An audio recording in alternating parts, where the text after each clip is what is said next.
Hello friends, कैसे हैं आप लोग। तो इस वीडियो में बात करते हैं कक्षा 8वीं के यानी कि 8वीं क्लास के फ्रिक्शन जो चैप्टर है, घर्षण नाम का जो पार्ट है, अध्याय है, उसकी समरी देख लेते हैं। साइंस का चैप्टर टॉपिक है, उसकी पूरी समरी देखता हूँ। जो समरी पूरे पार्ट का सारांश है वो पढ़ते हैं। Friction oppose the relative motion between two surfaces in contact, यानी कि फ्रिक्शन जो है, घर्षण बल जो है, जब दो चीजें कंटैक्ट में होती है तो उन दोनों के रिलेटिव मोशन को अपोज करता है, यानी कि अगर वो चलने की कोशिश कर रही है तो रोकेगा। बस घर्षण का काम ये है। ये एक टाइप का अपोजिशन फोर्स होता है जो कि दो सरफेसों के बीच में लगता है। मान लीजिए एक ये पत्थर है और ये मेज है, ठीक है। ये मेज है। इस पत्थर को मैं अगर इस मेज पे ऐसे चलाने की कोशिश करूंगा तो वो मेज का जो सतह होगी वो उसको रोकने की कोशिश करेगी। बस यही चीज बता रहा है पहला point. The friction oppose relative motion between two surfaces in contact, यानी कि दो सरफेस जो कंटैक्ट में उनके रिलेटिव मोशन को अपोज करता है फ्रिक्शन। रिलेटिव यानी कि आपसी आपसी जो उनका मोशन है उस मोशन को अपोज करता है। पहला पॉइंट क्लियर हो गया। It act on both surface, और दोनों सरफेसेस पे काम करता है। टेबल पे इस तरफ काम कर रहा है, ओ सॉरी, बॉक्स पे इस तरफ काम कर रहा है और टेबल पे इस साइड काम कर रहा है। तो दोनों सरफेस पे काम करता है। ये पहली बात तो ये बता रहा पॉइंट। अब सेकंड देखते हैं पॉइंट क्या है। The friction depend on the nature of the surface in contact, और जो फ्रिक्शन है, घर्षण है, वो जो जो सरफेसेस कंटैक्ट में है उनके नेचर के ऊपर डिपेंड करता है कि कितना फ्रिक्शन होगा, कम होगा या ज़्यादा होगा, तो उनका नेचर कैसा है। जैसे एक एग्जांपल देता हूँ मैं। तो जैसे मैं अगर सड़क पे चल रहा हूँ तो फ्रिक्शन है, एक कुछ फ्रिक्शन फोर्स है, ठीक है। मैं सड़क पे चल रहा हूँ तो मेरे पैर और धरती के बीच में एक फ्रिक्शन फोर्स है, लेकिन उसी दौरान क्या हुआ, मेरा पैर केले के छिलके पे पड़ा तो क्या हुआ, मैं फिसल गया। ऐसा क्यों हुआ? क्योंकि केले के छिलके ने जो फ्रिक्शन था उसको कम कर दिया। तो साइनी सरफेस है तो वो फ्रिक्शन को कम करता है। तो उस टाइम चीजें क्या हुई, उस टाइम हुआ कि एक सरफेस तो मेरा जूता हो गया, दूसरा सरफेस क्या, केले का जो पील है, केले का जो छिलका है वो हो गया। तो केले के छिलके और जूते के बीच में जो फ्रिक्शन फोर्स है वो कम है एज कम्पेयर टू रोड और जूते के बीच में। तो दूसरा पॉइंट यही था कि नेचर ऑफ सरफेसेज जो कंटेक्ट में है उन पे डिपेंड करता है। आगे चलते हैं। For a given pair of surfaces friction depend upon the state of smoothness of the surface. ये मैंने बताई दिया, दोनों सरफेसेज के बीच में स्मूथनेस कितनी है इसके ऊपर निर्भर करता है। Friction depend on how hard the two surfaces press each other, यानी कि दो सरफेसेज एक दूसरे को कितनी सख्ती से, कितने हार्डली प्रेस कर रहे हैं, उस पर भी डिपेंड करता है फ्रिक्शन। अब फ्रिक्शन क्या है, बहुत से तरीके का होता है, उनको देखते हैं। स्टैटिक फ्रिक्शन की बात करते हैं। स्टैटिक फ्रिक्शन क्या है? Static friction come into play when we try to move an object at rest, यानी कि एक ये ऑब्जेक्ट है, सपोज कीजिए एक बॉल है, ये एक बॉल है, और इस बॉल को मैं मूव कराने की कोशिश करता हूँ, मैं एक फोर्स लगाता हूँ, ठीक है। मैंने एक फोर्स लगाया तो इस बॉल को मैं मूव कराने की कोशिश करता हूँ, तो क्या होगा, फ्रिक्शन बैकवर्ड एक्शन में आ जाएगा। तो वही ये बता रहा था कि स्टैटिक फ्रिक्शन कैसा फ्रिक्शन होता है, जब कोई चीज स्टेशनरी हो, कोई चीज रेस्ट पर हो और उसको हम चलाने की कोशिश करें तो कौन सा फ्रिक्शन लगता है, उस फ्रिक्शन को बोलते हैं स्टैटिक फ्रिक्शन। आगे चलते हैं स्लाइडिंग फ्रिक्शन पे। Sliding friction come into play when an object slide over another.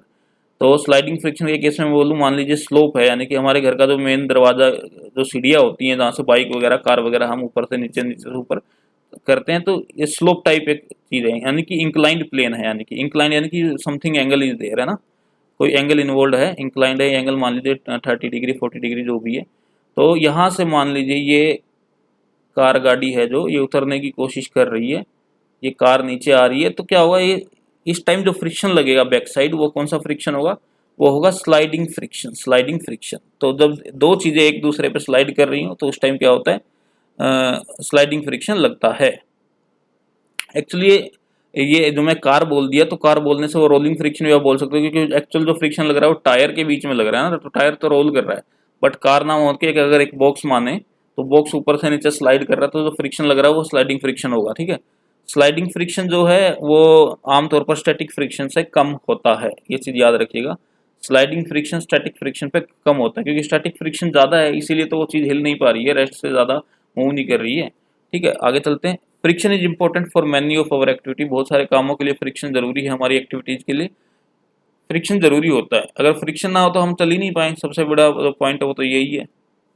Friction ही नहीं होगा तो हम चल कैसे पाएंगे। Friction can be increased by making a surface rough.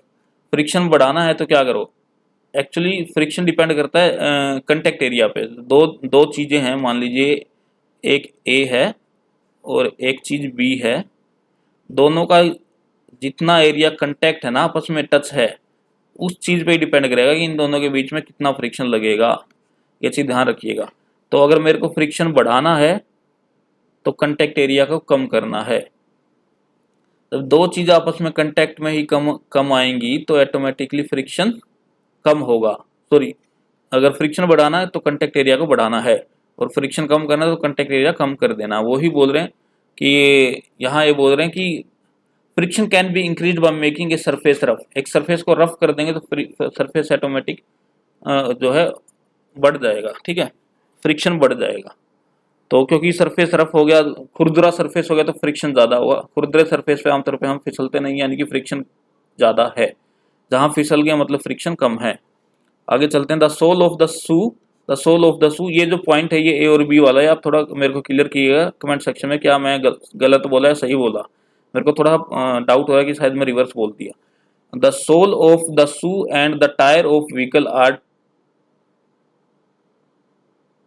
Threaded to increase friction.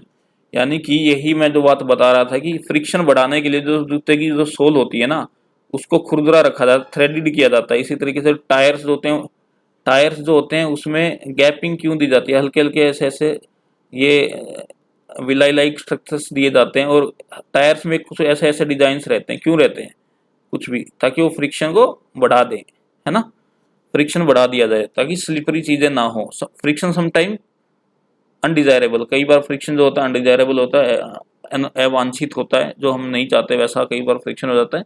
Friction can be reduced using lubricant, lubricants का use करके, lubricants मतलब ऑयल, क्रीम, ग्रीज, ये जो चीज़ें हैं इनका यूज करके हम फ्रिक्शन कम कर सकते हैं। जैसे कि अगर इंजन की बात करें, गाड़ी के इंजन में जो पिस्टन वगैरह के बीच में जो मूवमेंट होता है, तो वहाँ लुब्रिकेशन इंजन ऑयल क्यों डाला जाता है, ताकि वो फ्रिक्शन कम हो और वो जो मोशन हो वो आसानी से हो। तो दो चीज़ें सिंपल सी है कि मैं आपको एग्जांपल देता हूँ, ज़्यादा प्रैक्टिकल जाने की जरूरत नहीं है, डेली लाइफ से एग्जांपल देता हूँ। मान लीजिए फ्लोर है, आपके घर का फ्लोर है, और फ्लोर पर ऑयल गिर गया है।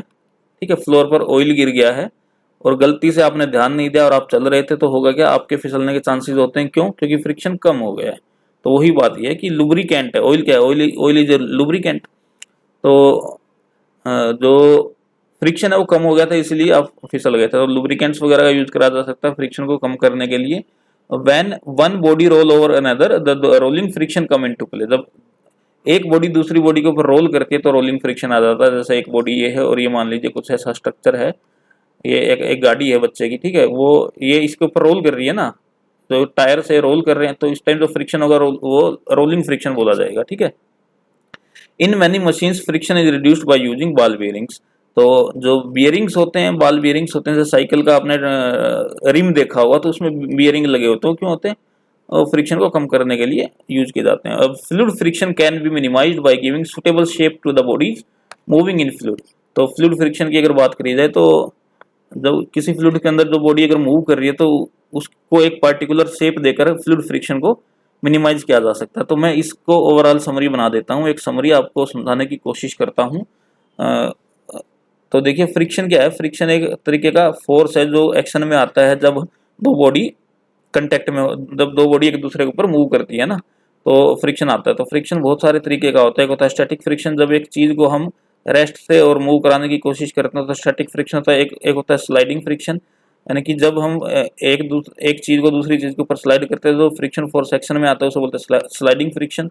एक होता है रोलिंग फ्रिक्शन, तो दो चीज़ें एक दूसरे पर रोल कर रही हैं तो उस टाइप के फ्रिक्शन को बोलते हैं रोलिंग फ्रिक्शन। और एक फ्लूइड फ्रिक्शन है, तो फ्लूइड के अंदर कोई चीज़ मूव कर रही है, कोई बॉडी मूव कर रही है फ्लूइड के अंदर, तो उस टाइम जो फ्रिक्शन लगता है उसे फ्लूइड फ्रिक्शन बोल देते हैं। स्लाइडिंग फ्रिक्शन मैंने बता दिया, स्टैटिक फ्रिक्शन बता दिया, रोलिंग फ्रिक्शन बता दिया। तो ये कुछ मेन बातें थी। तो उम्मीद यही करता हूँ कि आपको वीडियो समझ आई होगी। वीडियो समझ आई तो वीडियो को लाइक कर दीजिए, चैनल को सब्सक्राइब कर दीजिए, और ऐसे ही एजुकेशनल वीडियो अगर आपको देखते रहनी है तो मेरे को मोटिवेट कीजिए। आप बस कमेंट कीजिए यस और नो, और लाइक करते रहिए। उम्मीद यही करता हूँ कि वीडियो आपको अच्छी लगी है। धन्यवाद।